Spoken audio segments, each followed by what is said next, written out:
first left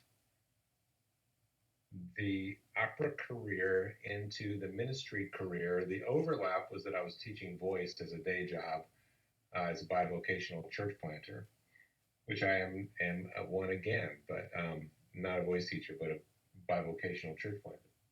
But I was teaching voice, and I shared a studio with a piano teacher, and she would come in from U of I. She went between U of I and Wesleyan, and she was a coach, but she just wasn't that performer type. And a lot of times you would see that with the instrumentalists. They weren't necessarily performer types; they were musician types. And but for myself, as a performer and I was teaching music theater majors, this was more the world of exhibitionism, and she just was interesting to me. And I remember asking her the question one time: do you think that you could be happy playing in a room by yourself?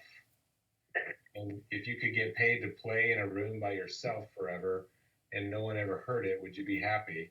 I said, if you could be happy playing in a room by yourself for money, and would you want to do that? And she said, oh yeah, because I kind of like playing music in a room, but only because I'm fantasizing about playing it for everybody else, when I'm done practicing.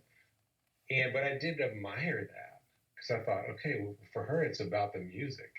For me, at the time, what I was wrestling with was the pride of needing not just applause, but directors calling and saying, "Hey, we want you. You're good," um, and also realizing that I was feeling that same struggle behind the pulpit, where I should just be able to feed the sheep God's word and preaching.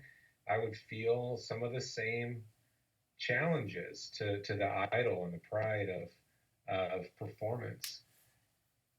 So for the longest time, I was really of the mindset that Rachel had it right. That if you were perfect, you would never need an audience, or an audience of one, just God.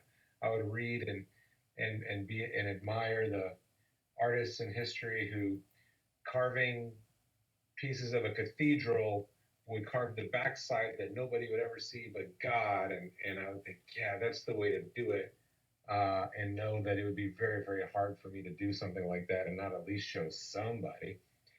Um, and I absolutely believe that God was doing something in me in that, and dealing with a pride of performance issue. At the same time, now decades later, I realize that an audience is a very important part of art. It's a very important part of writing. It's a very important part of music. There is a sharing that happens. There is a participation on their part that is active, and in some ways might not even have much to do with you.